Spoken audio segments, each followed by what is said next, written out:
하나님 말씀 보도록 하겠습니다. 마태복음 14장 22절부터 33절까지의 말씀입니다.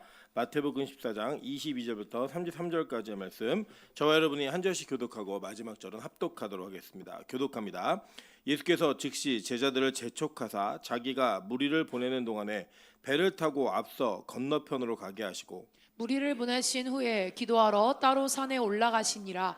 저물매 거기 혼자 계시더니 배가 이미 육지에서 술이나 떠나서 바람이 거스름으로 물결로 말미암아 고난을 당하더라. 밤 사경에 예수께서 바다 위로 걸어서 제자들에게 오시니 제자들이 그가 바다 위로 걸어오심을 보고 놀라 유령이라 하며 무서워하며 하여 소리 지르거늘, 예수께서 즉시 이르시되 안심하라 나니 두려워하지 말라. 베드로가 대답하여 이르되 주여, 만일 주님이시거든 나를 명하사 물 위로 오라 하소서 하니, 오라 하시니 베드로가 배에서 내려 물 위로 걸어서 예수께로 가되 바람을 보고 무서워 빠져가는지라 소리질러 이르되 주여 나를 구원하소서 하니, 예수께서 즉시 손을 내밀어 그를 붙잡으시며 이르시되 믿음이 작은 자여 왜 의심하였느냐 하시고 배에 함께 오름에 바람이 그치는지라. 배에 있는 사람들이 예수께 절하며 이르되 진실로 하나님의 아들이로소이다 하더라. 아멘. 네, 우리 주변에 있는 분들에게 이렇게 한번 인사하도록 하겠습니다. 당신을 보면 괜히 기분이 좋아집니다. 네, 오늘은 그러니까 주일 새벽부터 비가 오기 시작해가지고 오늘 하루 종일 비가 온다고 하더라고요. 그럼에도 불구하고 우리 예배 가운데 오신 여러분을 주님의 이름으로 환영합니다. 하나님께서 주시는 은혜 속에서 우리 비가 필요한 적엔 또 비가 또 우리 가운데 햇볕이 필요한 곳에 햇볕이 이렇게 하나님 때때마다 주시는 그 은혜를 따라 또 계절이 변해가고 그런 과정 속에서 하나님의 은혜를 만끽하는 우리 빛과 소금교 되시기를 주님의 이름으로 축원합니다. 오늘은 마태복음 14장 22절부터 33절까지의 말씀을 가지고 수상표월이라는 제목으로 하나님 말씀 증거하도록 하겠습니다. 제가 중학교 2학년 때 처음으로 무협지라고 하는 소설을 제가 접하기 시작했습니다. 그래서 저는 개인적으로 무협에 관한 이런 이야기들을 만화로 보기 이전에 이렇게 소설로 봤던 기억이 있습니다. 그래서 여러분 잘 모르시겠지만 우리 남자분들은, 젊은 남자분들 좀 아실 거예요. 김용이라는 중국의 소설가가 쓴 그 영웅문이라는 그 무협지가요, 굉장히 두꺼운 책이고 양이 많습니다. 저는 너무 재밌어가지고 그 책을 읽으면서 성경보다도 즐겁게 읽었던 기억이 있습니다. 그래서 정말 이렇게 막 시험 때는 오히려 그 책을 막 밖에다 내놓지 않으면 계속 그 책을 보고 있다가 시험 공부도 잘 하지 못할 것 같은 그런 불안함들이 있었던 기억이 새록새록 있습니다. 근데 그 중에 이제 무협지를 보시면 제가 지금은 사실 중국 영화는 별로 좋아하진 않습니다. 왜 안 좋아하냐면 이 신발에 흙을 묻히지 않는 영화는 별로 저는 이렇게 선호하진 않습니다. 근데 무협지를 읽다 보면은 아주 재미있는 장면이 하나가 나오는 게, 꼭 나오는 장면이 뭐냐면 물 위를 걷는 사람이 있다는 거예요. 그래서 그 무공을 경공이라고 하는데, 경공이 극한에 오르면 그걸 이제 수상표라고 하는 이런 이야기로 그 사람을 호칭하기도 합니다. 그래서 뭐냐면 저 무리를 걷는 사람이야 이렇게 얘기하는 거예요. 이 무리를 걷는 사람이 그 무협지에 등장하면요, 모두가 다 긴장합니다. 왜냐하면 일단 무리를 걷는 것만으로도 그 사람의 내공과 그 사람의 외공의 수준이 얼마나 뛰어난지를 예측할 수 있기 때문이에요. 여러분, 그래서 그런 인물이 딱 등장하면 소설의 전체적인 스토리가 완전히 바뀌어지거나 그 절대 강자로 인하여서 많은 사람들이 긴장하는 모습이 나오더라는 거예요. 오늘 여러분이 읽으신 이 마태복음 14장에 있는 예수님께서 물리를 걸으시는 사건도 이 무협지에 등장하는 초절정 고수가 등장하는 것처럼 우리가 이해해야 될 것인가 라고 보시면 사실은 성경을 잘못 보시는 겁니다. 그 무협지는 지어낸 이야기고, 그 지어낸 이야기 속에 무리를 걷는다라는 하나의 장면은 상대를 제압하기 위한, 그러니까 상대가 기가 죽고 그 장면을 통해서 위압감을 느낄 만한 그런 분위기를 만들어내는 거예요. 등장할 때부터 등장씬이 굉장히 멋있게 등장함으로 인해 그 주변에 있었던 모든 소란과 그 주변에 있었던 모든 문제들의 해결자가 이 사람이 될 거다라고 하는 하나의 힌트를 주는 장치로서 무리를 걷는 걸 쓰고 있다는 겁니다. 그런데 오늘 이 본문에 보시면 예수님이 야, 내가 무리를 걸을 수 있는 초절정 고수야 라는 걸 보여주기 위해 이것을 걸은 게 아니라는 것은 우리 명확합니다. 그리고 또 이 내용은 사실 제자들이 다 보았기 때문에 마태, 마가, 누가 이 전체에 기록할 수도 있었지만, 사실은 이제 이 내용 자체가 요한복음하고 마가복음하고 마태복음에만 쓰여 있어요. 근데 이들이 각자 자기들이 본 시각을 가지고 그 내용에 관한 해석을 우리에게 전달하고 있고 그 상황 자체를 우리에게 전달하는 방식이 자기들의 선택에 의해 전달하고 있기 때문에 우리는 이 세 가지의 이야기를 종합적으로 봐야 될 필요성이 있습니다. 그래야 이 본문이 가지고 있는 진짜 의미와 무엇을 전달하고자 했는가에 대한 강조점들을 이해할 수 있기 때문입니다. 자, 그럼 다른 성경들이 이 예수님께서 무리를 걸으시는 표적을 어떻게 기록했는지 한번 살펴보도록 하겠습니다. 마가복음 6장 45절부터 53절입니다. 예수께서 즉시 제자들을 재촉하사 자기가 무리를 보내는 동안에 배 타고 앞서 건너편 벳세다로 가게 하시고 무리를 작별하신 후에 기도하러 산으로 가시니라. 저물매 배는 바다 가운데 있고 예수께서 홀로 무태 계시다가 바람이 거스름으로 제자들이 힘겹게 노젓는 것을 보시고 밤 4경쯤에 바다 위로 걸어서 그들에게 오사 지나가려고 하심에 제자들이 그가 바다 위로 걸어오심을 보고 유령인가 하여 소리 지르니 그들이 다 예수를 보고 놀람이라. 이에 예수께서 그들에게 말씀하여 이르시되 안심하라 내니 두려워하지 말라 하시고 배에 올라 그들에게 가시니 바람이 그치는지라. 제자들이 마음에 심히 놀라니 그들이 그 떡 되시던 일을 깨닫지 못하고 도리어 그 마음이 둔하여졌음이로라. 건너가 게네사렛 땅에 이르러 대고 이렇게 얘기했어요. 자, 계속 볼게요. 요한복음 뭐라고 얘기하나? 저물매 제자들이 바다에 내려가서 배를 타고 바다를 건너 가버나움으로 가는데 이미 어두웠고 예수는 아직 그들에게 오시지 아니하셨더니 큰 바람이 불어 파도가 일어나자 제자들이 노를 저 10여리쯤 가다가 예수께서 바다 위로 걸어 배에 가까이 오심을 보고 두려워하거늘 이르시되 내니 두려워하지 말라 하신대. 이에 기뻐서 배로 영접하니 배는 곧 그들이 가려던 땅에 이르렀더라라고 얘기해요. 자, 여기 보면은 여러분 잘 못 느끼시는 분도 계시겠지만 느끼실 수 있는 부분 중에 하나가 뭐냐면 제자들이 두려워하는 감정이 있었는데 그 두려워하는 감정에 대한 이야기를 마가와 마태와 요한은 좀 다르게 해석하고 있습니다.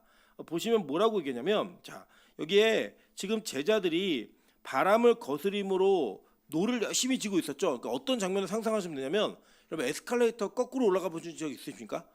백화점에서 그 거꾸로 올라가서 열심히 걸으면 원래 제자리죠, 그죠? 잠깐 한눈 팔면 더 뒤로 와 있는 그 모습을 발견한 것처럼 제자들이 열심히 노를 젓고 있는데 노를 젓는 모습 속에 그들이 앞으로 나아가지 못하고 고생하고 있었다라는 거예요. 근데 그 전 장면을 보면 예수님이 제자들을 어떻게 했어요? 재촉하셨다라는 표현이 있어요, 그죠? 야, 니네 빨리 가라고 얘기했단 말이에요.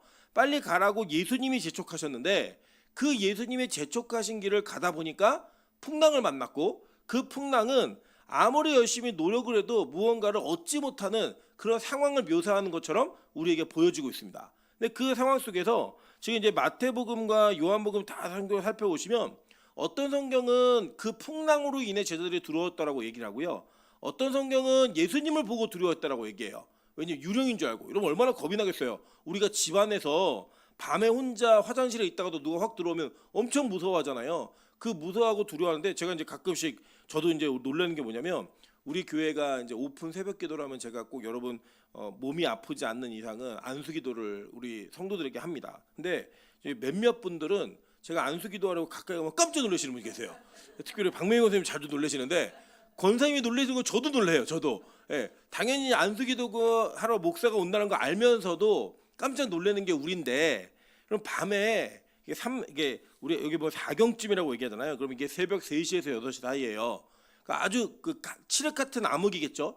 그 새벽에 열심히 노를 젓고 있는데 여러분 배는 안 나가고 바람은 불어서 파도가 치는데 누가 바다를 걷고 있어요. 그리고 놀라겠어요, 안 놀라겠어요? 엄청 놀래죠. 그럼 어떻게 놀랐냐면 이야 귀신이다! 그러고 놀란 거예요. 유령인가 하고 놀랬다라는 겁니다. 그러니까 그들이 제대로 느꼈던 공포는 어느 정도의 공포냐? 첫째는 예수님의 걷는 모습을 보면서도 놀랬고 그 풍랑 속에서도 놀란 거예요. 그 두 가지의 두려움이 그들에게 동시에 엄습하고 있었다는 겁니다. 그 과정을 성경은 우리에게 아주 자세하게 설명하고 있다는 거예요. 그래서 이거를 어떻게 강조하고 있는지 보면은 자, 예수님께서 그 바다를 걸으시면서 풍랑 가운데 걸으시는 그 모습을 통하여서 제자들이 느끼고 있는 공포감이 뭐였는지를 우리는 조금 깊게 이렇게 묵상해야 될 필요성이 있습니다. 왜냐하면 이게 그 다음과 이어지기 때문이에요. 왜냐하면 여러분 잘 보세요. 오늘 마가복음 6장 마지막 부분에 보시면 뭐라고 얘기하냐면 이렇게 얘기했어요. 이는 그들이 그 떡 되시던 일을 깨닫지 못하고 도리어 그 마음이 둔하여졌음이로라 라고 얘기합니다. 그러니까 이게 뭐냐면 오병이어의 기적이 일어난 그 바로 다음 사건인 거예요. 근데 오병이어의 내용이 뭐였죠? 오병이어 사건의 내용이 누가 생명의 떡이다. 예수님이 생명의 떡이고 너희들 나를 먹어야 사는 존재가 되는 거야. 이걸 강조하는 게 오병이어의 기적이었잖아요. 그게 조그만 걸 드리면 불려주신다가 아니었잖아요. 그죠? 그러니까 그거를 깨닫지 못하면 이 풍랑 속에서 걸으시는 예수님의 사건도 깨닫지 못한다는 거예요. 우리 여기 있는 많은 분들이 아마도 고등학교 때 수학을 포기한 분들이시라고 저는 생각합니다. 대부분 이제 그 이과적인 그 머리가 안 돌아가는 분들은 이게 수학을 공부하다가 포기를 하는데 왜 포기를 하냐면 첫 번째가 집합이에요. 집합. 수학의 정석 이렇게 보면 1단원 집합입니다. 집합은 다 아쉬워요. 뭐냐면 뭐 A 그룹, B 그룹 벤 다이어그램을 그리면서 교집합 부분 뭐 이런 거 다 얘기하면서 서로 얘기하는 건 그렇게 어렵지 않아요. 거기가 따라갑니다. 그 2단원이 뭐냐면 수열이에요. 수열. 3차가 그 3단원이 방정식이에요. 계속 나가다 보면요. 어느 순간 못 알아듣는 부분이 생겨요. 그러면 이 하나를 놓치게 되면 그 다음은 알아듣는다 못 알아듣는다. 계속 못 알아들어요. 그 다음 못 알아듣고 그러다 보면 이제는 수학 시간이 다른 나라 언어의 시간으로 바뀌어집니다. 전혀 들리지 않는 거예요. 마찬가지예요. 성경도 어느 한 부분에 있어서 무언가를 깨닫지 못하면 그 깨닫지 못하는 걸로 인하여서 그 다음 사건에 대한 이해가 되지 않는 거예요. 왜냐하면 여러분 잘 기억나시겠지만 예수님께서 그 비유를 가르치실 때 그 비유의 첫 번째 비유의 가르침이 뭐였냐면 4가지 땅에 대한 비유였잖아요. 근데 이 비유의 내용의 의미가 뭐라고 기록됐었냐면 너네 이거 깨닫지 못하면 뒤에 것도 다 못 깨달아. 이거였단 말이에요. 그래서 이 오병이어의 사건을 잊어버리거나 이 오병이어의 사건이 무슨 이야기인지를 기억을 못하면 그 기억하지 못함으로 인하여 지금 이 무리를 걸으시는 사건도 이해하지 못한다라는 거예요. 여러분 근데 우리는 보통 주일학교 때 성경 어떤 식으로 배우냐면 그냥 하루 한 주에 하나의 사건만 배우는 거예요. 그리고 여러분 예수님이 무리를 걸으셨다라고 하는 건 주일학교 출신은 다 알아요. 다 아는데 그 아는 사건이 어떤 사건과 연결되는지 모르다 보니까 이 사건에 대한 해석을 야 예수님이 초절정 고수야. 무리를 걸으시는 위대하신 분이야 라고 이해하면서 끝난다라는 거예요. 근데 성경을 쓴 제자들은 그 성경을 그런 목적으로 쓰지 않았습니다. 그러면 오늘 우리가 이 내용이 어떠한 목적을 가지고 있는지를 잘 깨달으면 그 전의 사건을 기억하고 전의 사건을 인지한 상태에서 이 사건을 보셔야 되는 거예요.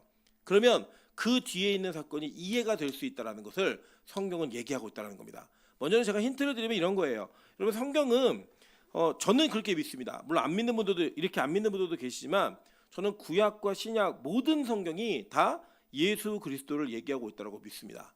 근데 그 예수 그리스도를 얘기할 때 그 예수 그리스도를 얘기하는 것 자체가 어떤 단편적인 뭐 예수님의 희생 뭐 이런 거 정도를 얘기하는 게 아니라 그 예수님이 우리의 유일한 구원주이시며 그 예수 아니고는 어떤 방식으로도 구원받을 수 없다라고 하는 명확하고 분명한 사실을 우리에게 지속적으로 반복적으로 끊이지 않고 전달하고 있다는 거예요. 그럼 오늘 이 무리를 걸으시는 사건도 그런 의미로 이해를 하셔야지만 되는 겁니다. 먼저는 제가 여러분의 이해를 돕기 위해서 이 사건에 대한 배경들을 지도로 설명을 하고 그리고 난 다음에 이 내용들을 각론으로 들어가도록 할게요. 제가 간제 지도 하나 실어드렸죠. 지도 보시면 오병이어의 사건이 일어난 지역이 바로 저 위에 부분 동그랗게 보여있는 그 지역입니다. 보이시죠? 자 그리고 지금 제자들이 열심히 노를 젓고 있는 그 노젓는 지역이 갈릴리 호수예요. 여기 성경에는 가끔 바다라고도 되어 있는데 이 바다라고 되어 있는 거는 진짜 저도 가봤지만 이렇게 인식이 없으면 바다라고 할 만큼 넓어요. 예, 정확한 인식이 없으면. 그래서 여기 민물이에요. 여기 나중에 성지순례 가시면 반드시 이 그 갈릴리를 들릴 때는 베드로 고기를 먹습니다. 근데 먹지 마세요. 별로 맛이 없어요. 예, 맛있는 고기는 아니에요. 민물 고기여서 그런지 모르겠지만 맛이 없고 어쨌든 여기를 건너는데 이 건너는 방향이 어떠냐면 예수님이 오병이어의 기적을 행하시고 야 너네 건너편으로 건너가라고 얘기했죠. 그죠? 그러니까 지금 저 위에서 아래로 내려가는 거예요. 건너오는 거라고요. 그 건너오는 방향은 어디냐면 동쪽에서 서쪽으로 건너오는 거예요. 그리고 누굴 보냐면 12제자를 보내는 거예요. 거기를. 근데 이 12제자를 보내고 있는데 이들이 건너오면서 만난 게 뭐냐면 폭풍을 만나가지고 물에 그 태풍을 만나갖고 강물인데 막 파도가 치고 실제로 좀 파도가 잔잔히 치긴 해요. 근데 정말 태풍이 와가지고 걷잡을 수 없이 어부들이 노를 지어도 갈 수 없는 태풍을 만났다라는 거예요. 그리고 그 장면 속에서 예수님이 이 배를 타시니까 자, 어떻게 얘기하냐면 이 성경의 모든 이야기들이 그들이 그 목적지에 도착했다라고 얘기하는 겁니다. 예. 자, 여기 힌트예요, 이게. 자, 이걸 힌트로 먼저 기억하시면서 이 내용들을 하나씩 가져가 보도록 할게요. 자, 먼저는 이렇게 이해하시면 좀 좋을 것 같아요. 제가 그 성경에 대한 시간을 좀 이해하시라고 그 밤일경, 2경, 3경, 4경이 몇 시인지를 이제 기록해 놨습니다. 그거 참고하시면 될 것 같고요. 자, 그다음에 이제 뭘 얘기하고 싶냐면 이런 거예요. 마태복음을 보면 그 마태복음에서 이 사건이 일어난 이후에 33절에 이렇게 얘기했어요. 배에 있는 사람들이 예수께 절하며 이르되 진실로 하나님의 아들이로소이다 하더라라고 얘기했습니다. 그죠? 그러니까 예수님이 그 파도를 멈추시고 물 위를 걸으시는 사건을 통해 그들이 예수님을 인식한 건 뭐냐? 아, 예수님은 하나님의 아들입니다. 이걸 인식한 거예요. 그 마태는 그걸 강조하고 싶었던 거예요. 자, 마가는 뭘 강조하냐면 제자들의 믿음 없음을 책망하시는 예수님의 모습이 도드라지게 나타나요. 마가복음에서는 믿음의 없음에 대한 문제를 얘기하더라는 거예요. 자, 요한복음에서는 뭐가 나타나냐? 우리의 구원의 유일한 인도자이신 예수님을 강조하면서 이 스토리가 쓰여지더라는 겁니다. 그러니까 이 내용들을 잘 이해해 보시면 지금 예수님은 오병이의 기적 이후에 자신이 하나님의 아들인 것과 자신을 믿지 못하는 그 믿음의 없음 때문에 방황하고 고민하고 고난을 당하고 있는 제자들에 대한 책망과 그리고 그 책망 속에서 이 문제를 해결할 분이 오직 예수님 한 분밖에 없다라는 것을 종합적으로 강조되고 있는 본문이라는 거예요. 자, 그러면 그 내용 속에서 예수님은 우리에게 무엇을 가르치시나 한번 보도록 하겠습니다. 먼저 볼게요. 오늘 본문에 보시면 예수님이 어떻게 하셨냐면 무리를 다 보내시고 후에 기도하러 따로 산에 올라가시니라 저물매 거기에 혼자 계시더니라고 얘기해요. 그죠? 혼자 있었다라고 얘기합니다. 그런데 예수님은 혼자의 시간이 필요한 사람이었어요. 이번에도 우리 이승재 전사님이 필리핀에 갔는데 필리핀에 갔다가 이제 거기에서 어떤 일을 경험했냐면 하늘문 식구들은 평소에 매일매일 예배드리다 보니까 매일 얼굴을 보는데 같이 있는 시간이 굉장히 짧아요. 그러니까 대화 나누고 사적으로 얘기할 수 있는 시간이 거의 없다고 보시면 돼요. 그래서 그렇게 선교를 가면은 거기는 기본적으로 새벽 1시, 2시까지는 같이 모여서 얘기하고 막 대화를 나누면서 신앙적 교제를 갖습니다. 근데 우리 이승준 선생님은 그런 경험이 별로 없잖아요. 가갖고 뭘 느끼면 자기가 기빨리는 느낌을 받았대요. 예, 너무 힘들어가지고 나 빨리 자야지. 그러면서 얘기하는 게 뭐냐면 자기는 먹을 걸 좋아하는 걸 발견했고 자기가 또 한 가지는 자기에게도 혼자 있는 시간이 필요하다는 걸 발견했다는 거예요. 그래서 하나님이 21일 금식을 시키면서 혼자만의 시간을 갖게 하고 계신 거예요. 그래서 저는 혼자 있는 시간이 별로 필요하지 않습니다. 저는 다 같이 있고 싶어요. 할렐루야. 예. 어쨌든 그렇게 혼자 있는 시간은 누구에게도 필요했냐면 예수님에게도 필요했다라는 거예요. 근데 이유가 뭐냐면 기도하시기 위해서. 이게 너무나 중요한 겁니다. 여러분, 그래서 기도를 할 때는요, 이 기도를 하면서 갖는 어떤 하나님과의 독대 시간들, 이 시간은 누군가가 침해하거나 참여하지 않도록 여러분 스스로를 정리를 하셔야 돼요. 제가 예를 들어 어떤 경험이냐면 우리 청년석을 제가 오래 했잖아요. 오래 하는데 기도 시간에 기도를 하면 꼭 이게 연애하는 애들이 막 손잡고 기도하고 막 이런 애들이 있어요. 시키지도 않았는데. 근데 여러분 그게 무슨 의미가 있는지를 잘 기억해 보셔야 돼요. 이게 뭐냐면 하나님과의 1대1의 시간이에요. 기도의 시간은. 물론 우리가 공동체적으로 하는 기도의 시간이 있지만 거기에는 기도라는 것 자체는 하나님과의 대화의 시간입니다. 우리가 일반적으로 누군가 대화를 할 때 1대1의 대화 속에 누가 끼어들면 그게 대화가 잘 돼요, 안 돼요? 안 되잖아요. 그래서 하나님과의 대화의 시간은 하나님과의 1대1의 시간이 반드시 필요하다라는 거예요. 누구도 필요했어요. 예수님도 필요했다니까요. 근데 예수님이 왜 이 기도를 했느냐? 요한복음은 정확하게 배경들을 설명해줘요. 요한복음 6장 13절부터 15절입니다. 이에 거두니 보리떡 5개로 먹고 남은 조각이 12바구니에 찼더라. 그 사람들이 예수께서 행하신 이 표적을 보고 말하되 이는 참으로 세상에 오실 그 선지자라 하더라. 그러므로 예수께서 그들이 와서 자기를 억지로 붙들어 임금으로 삼으려는 줄 아시고 다시 혼자 산으로 떠나가시니라 라고 얘기해요. 자, 대중이 예수님을 임금으로 삼으려고 했다라는 거예요. 땅에. 여러분 우리가 이제 기억하셔야 될 거 뭐냐면 예수님은 이 땅에 100% 사람으로 오셨어요. 아멘. 예, 그리고 100% 하나님으로 오셨어요. 그러니까 이게 이해가 되지 않는 개념이에요. 한 번도 여러분 있을 수도 없는 일이고 여러분의 역사 속에 예수님 외에는 어떤 사람도 이런 걸 경험해 본 적이 없어요. 그러니까 오늘도 이제 저녁 예배 때 우리 그 정명석 씨에 대한 얘기를 나누면서 얼마나 이단들이 가지고 있는 이 속성이 잘못되어 있는가를 우리가 알게 될 터인데 자기들이 신이라고 얘기하는데 신이라고 얘기하기에는 너무나 허접한 내용들이 많아요. 이제 그냥 이제 살펴볼 거예요. 근데 정말 신이고 정말 사람이신 유일하신 분은 예수님에는 안 계셨단 말이에요. 그런데 예수님이 그러면 인간으로서의 유혹이 있었을까요, 없었을까요? 100% 있었죠. 100% 있었지만 그 모든 유혹으로부터 100% 승리와 자유함을 얻었던 분이 예수님 한 분이에요. 오직 그 한 분. 그래서 그 예수님께서 죄를 이기신 그 힘과 그 의를 우리에게 전가하셨기 때문에 우리가 나중에 죄 없는 자로 인침받는 거지 우리가 예수님처럼 살 수 있다 없다? 없다고. 못 살아요. 여러분 죄를 진다 안 진다? 예, 많이 진다. 그죠? 이게 정답이죠. 많이 진다. 우리는 절대 예수님처럼 죄를 안 짓고 살 수 없다고요. 물론 그 죄를 향한 싸움은 싸워야겠지만 여러분이 100% 죄를 짓지 않는 건 불가능해요. 그래서 예수님은요. 자신을 임금으로 삼으려는 줄 아시고 혼자 산으로 가서 기도하셨단 말입니다. 그 내용이 뭐냐면 예수님은 자신에게 있는 유혹도 그 기도로 싸워야 된다는 걸 알고 계셨기 때문이에요. 그래서 예수님은 이 땅에서 예수님께서만 가지고 있는 기도의 시간들이 따로 있었고 그 기도를 통하여 자신의 유익을 구하는 것이 아니라 하나님의 뜻을 구했습니다. 대표적인 기도가 언제 기도예요? 겟세마네에서의 기도잖아요. 여러분 예수님이 십자가를 지고 싶어 하셨어요? 피하고 싶어 하셨어요?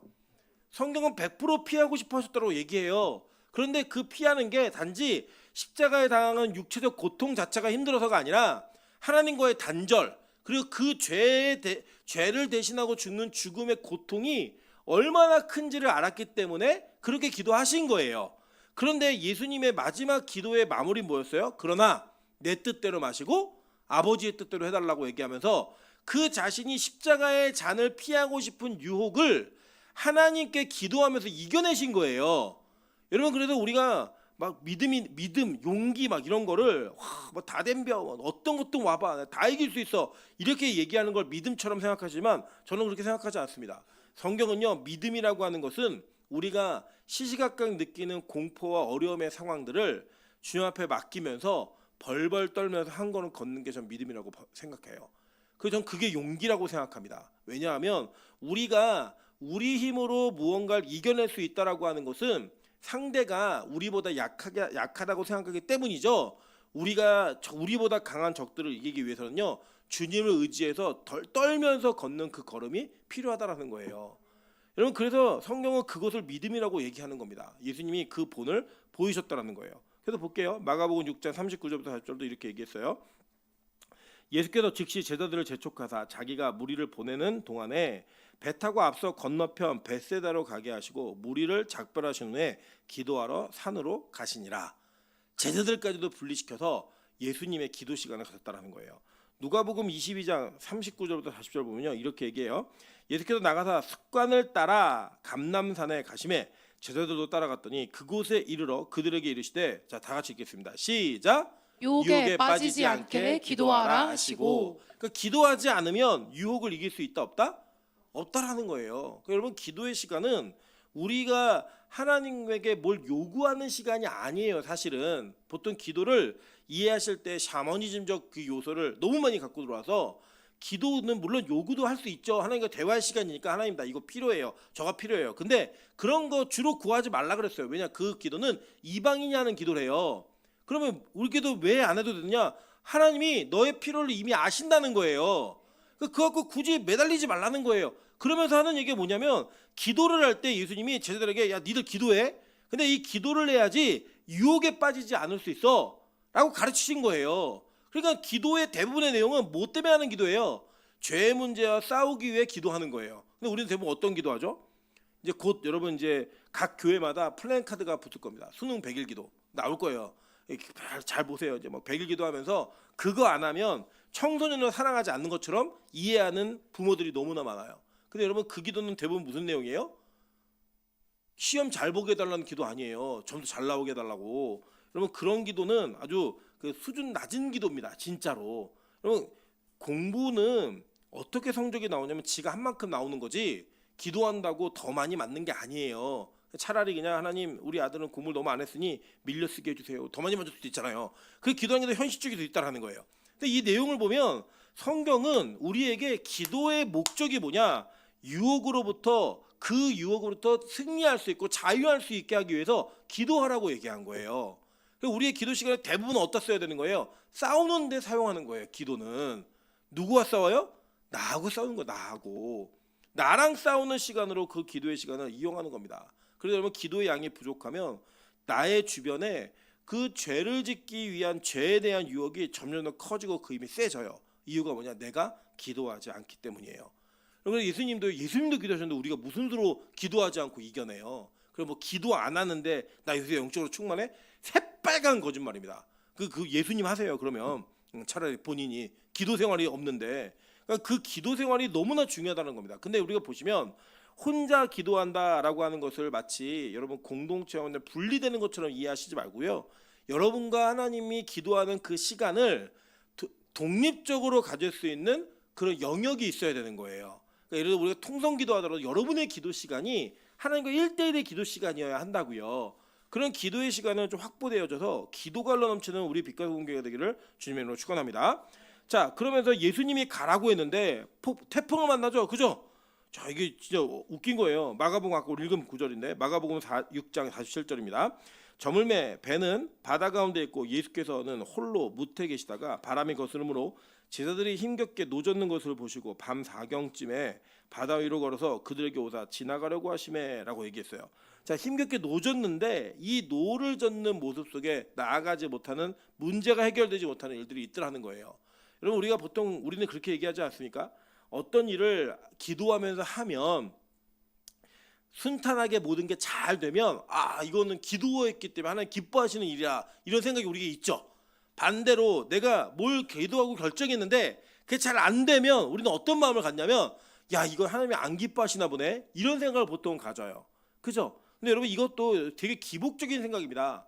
여러분 잘 보시면요, 그 요나가 하나님 뜻을 어기고 자기가 그 니느웨로 가라는 명령을 거절하고요, 다시스로 도망가죠. 그러니까 이게 뭐냐면 동쪽으로 가라고 했는데 서쪽으로 도망가는 거예요. 그 서쪽으로 도망가려고 갈 때 요나에게 무슨 일이 벌어졌는지 아세요? 이게 항구에 갔더니 뭘 만나냐면 마침 다시스로 가는 배가 있었습니다. 그리고 우리 뭐라고 얘기해야 돼요? 야, 이거 하나님 뜻이네. 내가 마침에 갔더니 하나님의 뜻이 여기 있었네. 여러분 기도하는 거죠. 우리 믿음 좋은 자매들 중에 꼭 기도하면 하나님 잘생긴 애 만나게 해서 이런 애들 있거든요. 걔네들 막 기도하다가 솔직한 잘생긴 남자가 하나 딱 있는 거예요. 야, 얘가 하나님 인도해 주신 사람이네, 이렇게 얘기하는 게 맞느냐는 거예요. 여러분 그게 아닌데도 불구하고요, 우리는 마치 우리가 하나님 뜻에 맞춰서 살면 모든 일이 어려움이 없이 해결될 거라고 믿는 게 우리의 믿음이고, 어려움이 생기면 이건 아닌 게벼, 이렇게 얘기하는 게 우리의 기본적인 마음의 태도인데요. 절대 그렇지 않습니다. 우리에게 일어나는 모든 사건은요, 하나님께서 주님을 필요로 하게 만드시는 상황을 하나님 반드시 만들어내세요. 주님이 아니면 해결할 수 없는 상황을 반드시 만들어내시더라는 거예요. 여러분 제가 진짜 저는 그냥 뭐 솔직히 말씀드리면 저는 결혼하고 3개월 동안 정말 미친 듯이 싸웠습니다. 진짜 너무 괴로워서 야, 진짜 나는 결혼을 안 해야 되는 사람인데 결혼을 해가지고 하나님 벌을 받나 보다, 이런 느낌이 들 정도로 너무 힘들었습니다. 진짜 그 힘든 상황들이 지나가고 한 3년 정도가 지나가니까요, 도저히 못 견디겠더라고요, 이 시간 자체를. 그래갖고 그 어려운 시간들을 제가 고민할 때마다, 기도할 때마다 회개했어요. 뭐냐면 하나님, 제가 결혼을 안 해야 되는 사람인데 결혼해갖고 이 고난과 고통이 있습니다. 제가 이 결혼 어떻게 해야 될까요? 물를 수도 없고 어떻게 할까요? 진짜 많은 고민했던 경험이 있습니다. 근데요, 돌아보고 나면 그 시간 속에서 하나님이 저에게 하실 일들을 하신 거예요. 그 과정을 통해 저를 바꾸시고 고치시고 만지시는 일들을 하나님이 하시더라는 거예요. 여러분 그렇게 우리의 인생은 우리가 원하고 기대하는 것처럼 순탄하게 가는 인생이 아니라 하나님이 필요하고 하나님 아니면 안 되는 상황을 반드시 만들어내시더라는 겁니다. 그럼 우리는 그게 괴로워요, 아니면 즐거워요? 괴로워 죽겠죠. 여러분 요새도 이 우리나라가 굉장히 어려운 상황에 직면하고 있지 않습니까? 직면하고 있는데요, 저는요 감사해요. 왜 감사하냐면 그래야 기도할 거 아니에요. 그래야 저는 하나님의 우리 한국이라는 땅을 굉장히 사랑하신다고 생각합니다. 이유가 뭐냐면 하나님 보지 않으면 안 되는 상황들을 만들어내시는 거예요. 그 기도하지 않으면 해결할 수 없는 상황들을 하나님 만들어내시는 거예요. 그 만들어내시는 상황을 통하여 하나님만 의지하게 하시더라는 거예요. 그러니까 여러분 보세요. 결과적으로는 이들이 자기 힘으로 진행하지 못하는 그때에 누가 이 문제를 해결해요? 예수님이 이 문제를 해결하면서 그 예수님만이 이 문제의 해결자라는 걸 보여준 거예요. 자, 그래서요 보시면 아까 제가 말씀드린 건데 그들이 뭘 해결하지 못하냐면 자기들이 가려고 했던 목적지로 못 가고 있는 거예요. 지금 그 목적지로 못 가는데 그 목적지가 뭐 어디냐면, 자, 아까 지도 보셨죠? 지도 보시면 동쪽에서 서쪽으로 들어가서 이 강을 건너는, 요단강을 건너는 요단강 줄기 가운데 이 갈릴리 호수가 있는 거예요. 이 호수를 건너는 장면을 통해서 그들은, 자, 가나안에 들어가는, 입성하는 이 여호수아를 앞세웠던 이스라엘 백성들처럼 지금 그 경로를 따라 들어가는 건데 자기의 힘으로 열심히 노력해도 못 가더라는 거예요. 그럼 가나안 땅이 어떤 땅이었어요? 젖과 꿀이 흐르는 땅이었다고요. 그 젖과 꿀이 흐르는 땅은 우리에게는 천국의 예표 아닙니까? 그 예표의 땅으로 자기 힘으로 열심히 가는데 돼요, 안 돼요? 안 되더라는 거예요. 그 내용이. 그리고 여러분 나중에 어떤 일이 벌어지냐면 우리 요한복음 6장 21절을 보시면 아까 읽은 본문인데 이렇게 얘기해요. 내니 두려워 말라 하신데 이에 기뻐서 배로 뭐 했대요? 영접하니 라고 얘기했어요. 이에 기뻐서 배로 어떻게 했대요? 영접하니. 여러분 이 영접이라는 단어가요 진짜 예수님을 영접하면 구원받는다고 쓸 때 그 단어랑 똑같아요. 헬러 단어가 배로 예수님을 영접했더니, 자, 배는 곧 그들이 가려던 땅에 이르렀더라 라고 얘기하는 거예요. 오늘도 마태복음을 보시면 뭐라고 얘기해요? 자, 이렇게 배에 오르시니까 하나님의 아들이로소이다 하더라 라고 얘기합니다. 우리 14장 34절 보도록 하겠습니다. 14장 34절. 자, 다 같이 읽겠습니다. 시작. 그들이 건너가 게네사렛 땅에 이르니 그곳 사람들이 예수 됐어요. 그들이 건너가 어디에 이르렀어요? 게네사렛 땅에 이르렀다라고 얘기하는 거예요. 그러니까 원래 가야 되는 가나안 땅에 이르는 그 과정 속에 예수님께서 직접적인 개입을 하셔서 예수님을 영접하는 배가 그 땅으로 가게 되는 거예요. 자기 힘으로는 못 가는데 이게 뭐냐? 구원이, 그리고 그 천국이 하나님께서 자기가 원하는 자들에게 그들을 영접하게 만드시고 그 영접하면 그 영접하는 자를 통하여 하나님의 구원이 이루어진다라고 하는 것들을 보여주는 하나의 작은 모형이었던 거예요. 자, 이게 뭐예요? 아까 보니까 뭐라고 했어요? 누가복음에 이게 떡 떼어 주시는 것을 이게 잊어버린 자들이 깨닫지 못했다라고 얘기하잖아요. 예수만 먹어야 너는 영원히 살아. 예수만 먹어야 너는 영원한 생명을 얻어라고 얘기했던 그 가르침을 잃어버린 자들이 지금 예수님이 그 풍랑 속에서 무리를 걸으시고 자신들의 배에 탔을 때 그 땅에 이르렀다는 것을 잊어버린 거예요. 이게 언제 생각나요? 예수님 완전 믿고 나서 성령께서 그들의 마음을 통치하시니까 이게 깨달아진 거라고요. 그 깨달아지고 이걸 쓰는 거예요. 그래서 예수님이 야, 나 무리 걸을 줄 안다? 니네 해볼래? 이게 아니라 진짜 무리를 걸을 수 있는 유일하신 그 하나님께서 우리와 함께 계시고 우리가 그분을 우리에게 모셨을 때에 그 일이 벌어진다라고 하는 걸 성경은 이 모형으로 보여주면서 예수만이 우리의 참된 구원자라는 걸 얘기해주고 우리의 열심으로 노를 저어도 절대로 그 일을 이룰 수 없다는 걸 알려주고 있는 겁니다. 여러분 이들을 보시면 웃기지 않습니까? 예수님은 목수였고요. 제자들의 7명 이상은 어부였어요. 그런데 어부들이 자기의 힘으로 못하는, 통제하지 못하는 배를 예수님이 목수가 배에 타니까 그 배가 목적지로 가더라는 거예요. 원래 가려고 했던 땅으로 가더라는 거예요. 그래서 여러분 성경은요 우리에게 일관성 있게 강조합니다. 너희들의 구원은 너희들의 힘과 행위와 의로 이루는 것이 아니라 예수 그리스도를 믿는 믿음으로 이루어내는 거야. 이거를 설명하는 거예요. 로마서 9장 31절부터 32절입니다. 의의 법을 따라간 이스라엘은 율법에 이르지 못하였으니 어찌 그러하냐? 이는 그들이 믿음을 의지하지 않고 행위를 의지함이라. 부딪힐 돌에 부딪혔느니라. 그럼 부딪힐 돌이 뭐예요? 예수 그리스도잖아요. 반석이신 예수님. 이 행위가 있는 사람들은요 예수님만 믿으면 구원받는다는 게 너무 억울하고 열받는 거예요. 나는 다른 사람보다 정결하게 산 것 같고 나는 다른 사람보다 뭔가 다르게 열심히 산 것 같은데 그 열심으로 산 거를 예수님은 하나도 인정해 주지 않는다라는 거예요. 그게 구원에 1%도 작용하지 못한다는 거예요. 그 얼마나 열받아요. 여러분 이게요. 우리가 이 죄를 지은 자의 입장에서 볼 때는 은혜인데 죄를 짓지 않으려고 노력하면서 기도로 죄를 이긴 사람한테는요. 이 말씀만큼 망연자실한 상실감이 있는 이런 내용이 없는 거예요. 내가 어떻게 살았는데 인생을 내가 정말 남들 다 나쁜 짓 하고 남들 다 속여 먹을 때 나는 정직하고 열심히 최선을 다해 살았는데 그게 우리의 구원에겐 아무 상관없다는 거예요. 그 충격과 그 상실감으로 분노를 일으켰던 사람들이 누구예요? 그 당시에 바리새인들 아니에요. 근데 지금 이 가운데 우리도 그럴 수 있다라는 거죠. 여러분 지난번에 누가 그랬지? 성경마다 제가 그런 얘기했거든요. 여러분 만약에 가정이에요. 조두순이 회개하고 예수님 믿으면 구원 받아요, 안 받아요? 받죠. 근데 조두순하고 같은 구원 받는 게 억울하지 않으세요? 억울하잖아요, 여러분. 조두순이 우리가 믿는 예수님을 믿고 회개하면 구원 받는데요. 그런데 그 구원이 우리와 같은 구원이래요. 불교처럼 천상계에도 등급이 있어가지고 좀 높은 구원이 있고 낮은 구원이 있어서 비교되면 그건 좀 받아들일 수 있겠는데 똑같은 구원을 받는다는 거예요. 차별이 없는. 열 안 받냐고요. 그 열 받는 그 모습이 바로 바리새인들의 모습이었던 거예요. 왠지 아세요? 그들은 자신의 열심으로 자신의 행위로 구원을 이룰 수 있다고 믿었기 때문에 그런 겁니다. 저는 우리 빛가서공교회가 행위를 부정할 수 있는 진짜 믿음이 있기를 소망합니다. 여러분 그게 부정이 되지 않으면 예수가 필요하지 않고요. 오히려 예수가 거침돌이 된다고요. 그렇게 말하는 예수님이 싫은 거예요. 내가 어떻게 예수님을 섬겼고 내가 어떻게 매일 예배를 드려왔는데 어떻게 죽기 직전에 딱 한 번 예배드리고 예수 믿는 사람과 같은 구원 받는다고? 여러분 이게 분노로 이어지면요. 그건 자기 행위를 인정받고 싶은 그 욕구가 표출된 것 외에는 아무 의미가 없는 거예요.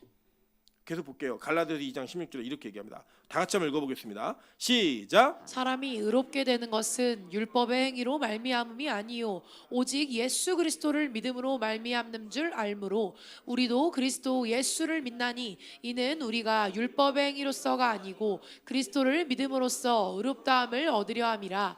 율법의 행위로서는 의롭다함을 얻을 육체가 없느니라. 자, 율법의 행위로서는 의롭다함을 얻을 육체가 없대요. 그러니까 여러분 이게 뭐냐면요. 사람은 다 위장하고 사는 거예요. 위장하고 자신의 내면 세계에 있는 그 더러운 탐욕과 욕심들과 죄성들을 어떻게 하면 숨길까? 그 숨기는 걸요. 여러분 어떻게 숨기냐면요. 예의, 예절, 윤리, 도덕, 교육 이런 과정을 통해 숨기는 법을 배우는 거예요. 여러분 보세요. 애들끼리 싸울 때 보시면요. 애들은요. 그냥 자기가 원하면 갖고 싶어 해요. 그리고 상대 것이든 남의 것이든 전혀 개의치 않고 그거 한번 잡고 울기 시작하면 무조건 자기 거 해야 돼요. 여러분 근데 그거를요 부모가 어떻게 가르치죠? 그러면 안 돼, 하지 마. 이렇게 하면 나쁜 사람이야 라고 얘기하고 가르쳐주면 그 가르쳐주는 것을 통해서 이 아이는 아 이렇게 하면 내가 사람들에게 나쁜 사람이 되는구나 라는 걸 인식하기 시작하고 내 마음엔 여전히 뺏고 싶지만 그렇게 하면 난 나쁜 사람이 되는 거니까 안 하는 그 절제라고 하는 걸 배우는 거예요. 그래 우리 그 절제라고 하는 것과 매번 싸우는 겁니다. 여러분 모두가 그런 거예요. 우리 모두가 다 내가 먼저 다 먹고 싶고 내가 먼저 다 갖고 싶고 독점하고 싶은데 그거를 어떻게 하면 남들에게 티나지 않게 가져올 수 있을까? 이게 우리가 하고 있는 일 아니에요? 이번에도 한국 사회에 계엄의 밤이라고 내란의 밤이라고 하는 아주 유명한 밤이 하나 생기면서 한국 사회에 너무나 이렇게 썩어있던 이것도 다 드러난 게 막 보이지 않습니까? 근데 거기 보시면요 여러분 되게 재밌는 게 뭐냐면 우리가 볼 때는 그 사람들의 삶을 부러워할 만큼 모든 걸 다 갖고 있는 사람들이에요. 근데 그 사람들이 교묘하게 머리 돌리고 교묘하게 법을 이용하고 교묘하게 자기들을 위장하면서 자기들의 욕구를 채우는데 그거 계속하고 싶다는 거예요. 놓고 싶지 않다는 거예요. 끝까지 다 갖고 싶다는 거죠. 그 여러분 다 드러나고 있는 거죠. 다. 여러분 뭐 다른 반대편 당이라고 안 그러겠습니까? 그들도 권력 잡고 시간이 지나면 오랫동안 자기가 그거 안 누리고 싶겠어요? 그런 거를 합법적으로 어떻게 할 것인가? 그 법이라고 하는 테두리를 아주 유리하게 만들어 놓은 거예요. 부자들에게 유리하게 만들어 놓고 그 유리하게 만들어 놓은 법을 이용해서 자기들의 욕구를 실현해 가면서 나는 법을 지켰으니까 나쁜 사람 아니야? 이렇게 얘기하는 게 이 땅의 삶의 모습 아니에요? 여러분 지금도 보시면요. 부자들은요. 자기 손자들에게 어떻게 세금을 물지 않고 그 자산을 넘겨줄 수 있을 것인가를 연구하면서 법을 만드는 사람들과 협력하면서 법을 만들어가고 있습니다. 우리는 그게 의미가 없죠. 왜? 우리는 그게 물려받은 게 별로 없으니까. 근데 그걸 해요. 왜 하죠? 자기들 욕구는 원래 다른 사람들과 공평하게 적용되는 모든 법에서부터 자유하여서 내가 세금을 덜 내고 세금을 내지 않고 내 자녀에게 이거 물려주고 싶어. 그거를요 합법적인 틀 안에서 하려고 노력하는 거예요. 그 변칙을 하는 거죠. 반칙을 쓰는 거죠. 일종의 그 반칙을 통해서 자기들 욕구를 실현해 가는 거예요. 그 실현해 가는 걸 보면서 우리는 와 부럽다라고 얘기하는 거고요. 여러분 그게 어떻게 이 땅을 살아가는데 의인이라고 얘기할 수 있겠습니까? 아니잖아요. 심지어는요 자기의 자산을 나눠주고 다 기부하는 사람들조차도 그 기부를 통하여 자기 만족을 꿈꾸는 거고 자기 만족을 누리는 거예요. 아 내가 이렇게 대단한 사람이지, 내가 이렇게 훌륭한 사람이지, 그런 칭찬과 그걸 받고 싶은 게 그들의 모습인 겁니다. 이 땅 사는 사람 다 그렇다는 거예요. 그러면 도대체 누가 선행을 하고 누가 행위를 가질 수 있는가? 우리에게 행위는요, 우리의 행위는 어떠한 그 과정을 이루어가는 거를, 구원이라는 걸 이루어가는 과정으로서 필요한 게 아니고요, 구원받은 사람들의 열매예요. 잘 이해하셔야 됩니다. 구원받은 사람의 열매라고요. 구원받은 사람이 여전히 그 죄와 싸우고 있고 여전히 그 죄 가운데 헤매고 있지만 그 죄 가운데 헤매고 있는 나에게 주신 구원의 은혜에 감격하고 감사하면서 원래 나는 할 수 없었던 일을 하나님의 은혜로 해내는 것, 그래서 내가 구원받은 사람인 것을 증명하고 그 구원받은 기쁨을 나누는 그것이 우리의 유일한 행위이고, 그 행위는 구원의 열매이지 구원의 과정이 아닙니다. 이걸 인식하셔야 돼요. 여러분 천주교와 개신교의 가장 큰 차이가 이거예요. 천주교는요 구원이, 행위가 구원의 필수 조건이에요. 근데 기독교는 그렇지 않습니다. 기독교는요 구원은, 행위는 구원받은 사람들의 열매이지 그 이상도 이하도 의미가 아닌 거예요. 저는 우리 빛과 소금 교회가 절대 행위를 구원과 연결시키지 않는 교회가 되길 소망합니다. 에베소서 2장 8절부터 9절입니다. 너희는 그 은혜에 의하여 믿음으로 말미암아 구원을 받았으니 이것은 너희에게서 난 것이 아니요 하나님의 선물이라. 행위에서 난 것이 아니니 이는 누구든지 자랑하지 못하게 함이라. 자랑하지 못하게 함이라. 우리가 구원받았다고 자랑할 만한 게 있어요? 없게 하려고 하나님이 오직 은혜로 주신 거라고 하잖아요. 그러니까 여러분 막 구원받은 사람으로서의 막 그 어떤 특권 의식을 가지고 남들을 평가하고 난 저놈보다 나는 저러지 않았어, 이런 내용들을 자꾸 얘기하는 거는요 진짜 구원이 뭔지 모르는 사람이에요. 진짜 구원은요 정말 쓰레기 같은 죄인들이라고 자기에게는 희망이 없다고 느끼는 자들에게 하나님께서 그냥 갑자기 주시는 은혜예요. 그래서 그 감격 때문에 그 어떤 것도 얘기할 수 없는 자들이 진짜 구원받은 자들이라고요. 그 구원을 스스로 이루지 못하는 자들에게 예수님께서는 무리를 걸어오십니다. 진짜 수성표로 하시는 거예요. 자, 이게 볼게요. 욥기서 9장 8절입니다. 그가 홀로 하늘을 펴시며 바다 물결을 밟으시며. 하나님께서 그 물결을 밟으시는 일 얘기하는 거예요. 왜냐하면 잘 보세요. 구약은 물 자체가 심판과 죄와 사망의 상징이었다고요. 그 상징 위에 계시는 거예요. 왜요? 예수님이 앞으로 그 물 아래로 들어가 물 위로 나오시는 그 상황을 통하여 우리를 대신해서 그 죄가를 치르시고 우리를 구원하실 것을 약속하셨기 때문이에요. 그리고 예수님 스스로도 죄가 없는 분인데 세례를 받으셨고, 예수님이 십자가의 사건을 내가 받을 세례가 있다라고 얘기했어요. 죽음의 사건이라고 얘기했다고요. 그 죽음의 사건을 경험하고 난 뒤에 그 더 이상은 그 물에 들어가지 않는 자가 되는 거예요. 그래서 여러분 우리가 계시록에 보면 계시록 새하늘과 새 땅에 바다가 있어요, 없어요? 없죠. 거기엔 오직 뭐만 있어요? 유리바다만 있잖아요. 그 유리바다는 보석의 바다예요. 보석의 바다. 그게 모세가 산에 올라갔을 때도 똑같은 걸 보잖아요. 장로들과 함께 보석으로 된 바다를 보는 거예요. 보석으로 된 청명한 하늘을 봤다라고 얘기합니다.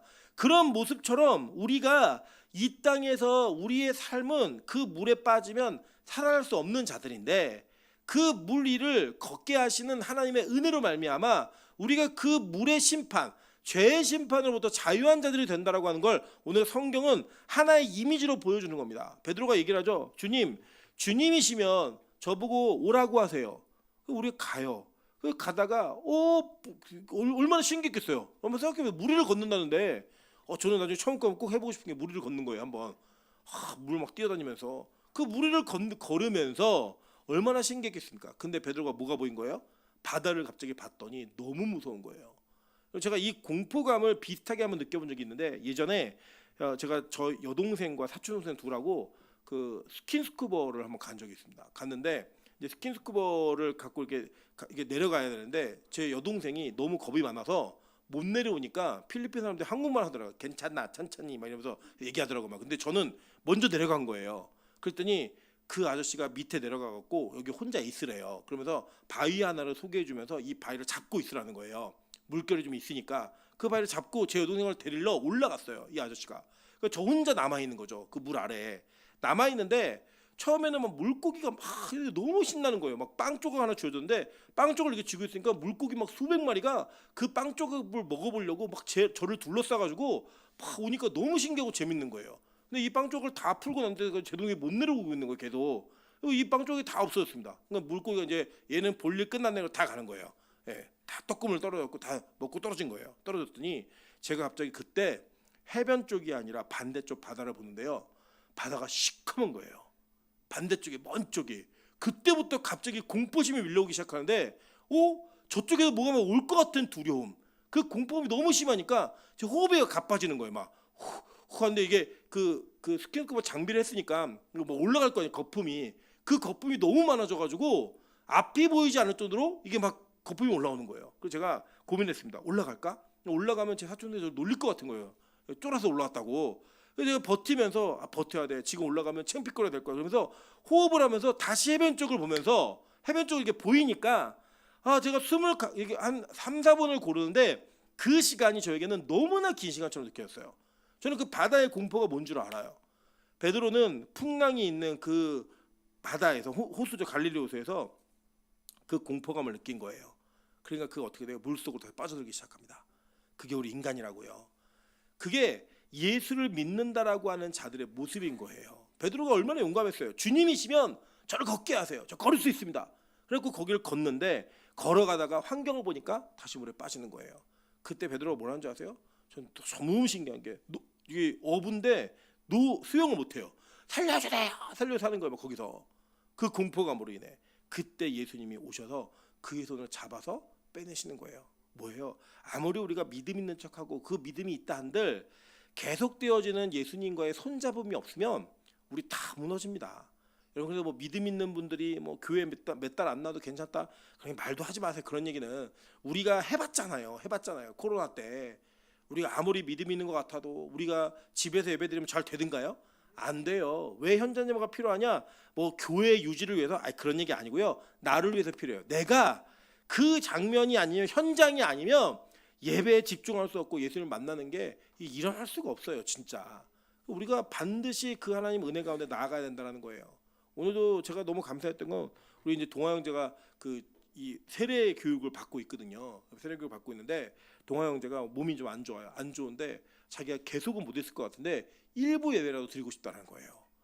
예전에 동아 형제 그런 형제 아니었거든요. 아플 것 같으면 안 올 수 있었던 사람이었는데 자기가 예배를 드리고 싶다는 거, 현장에 있는 예배를. 그게 뭐냐? 진짜 자기 자신이 어떤지를 우리가 아는 거예요. 그래 우리가 매일 예배를 드리는 이유도 다른 거 아닙니다. 나를 위해서 내가 다시 오늘도 주님 손잡기 위해서.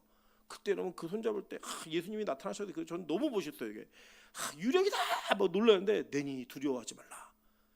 그게 심판대 앞에서 우리에게 있을 일 아닙니까? 천국에서 마지막 심판 때 주님께서 하나님이 율법의 책들을 펼쳐놓고 행위의 책들을 펼쳐놓고 네 임철 못잡아서 내가 다 읽어줄게요. 다 읽을 거예요. 저는 막 그걸 고백할 거예요. 입으로 맞습니다. 제가 그런 죄를 지었습니다.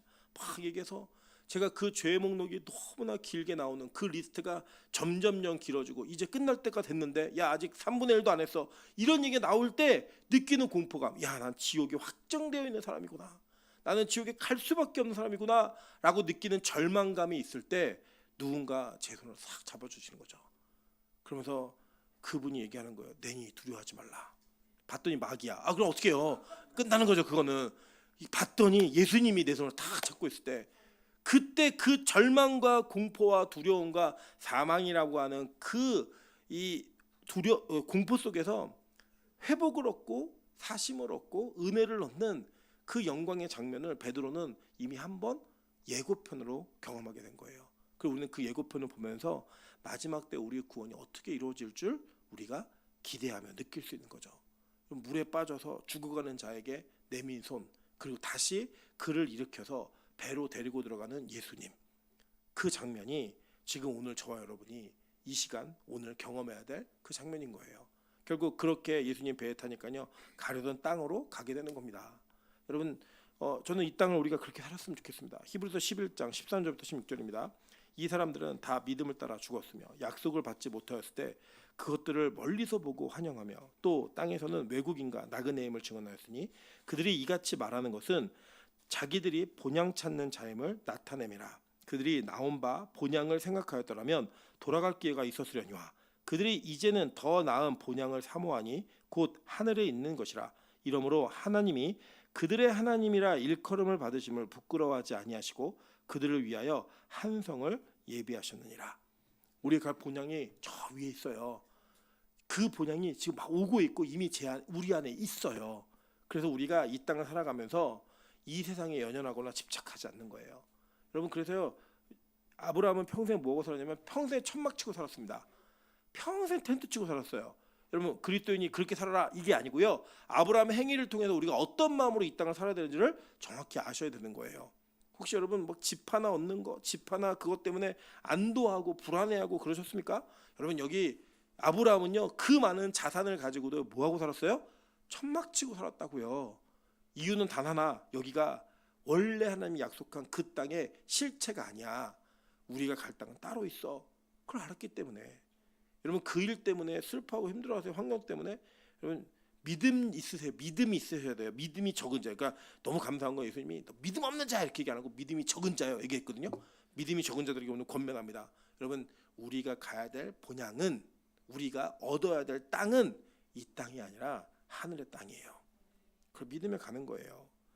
저는 예수님께서 우리를 그 새하늘과 새 땅으로 이끄실 줄 믿습니다. 우리 계시록 21장 1절 다 같이 함께 읽고 마무리하도록 하겠습니다. 시작. 또 내가 새 하늘과 새 땅을 보니 처음 하늘과 처음 땅이 없어졌고 바다도 다시 있지 않더라. 아멘.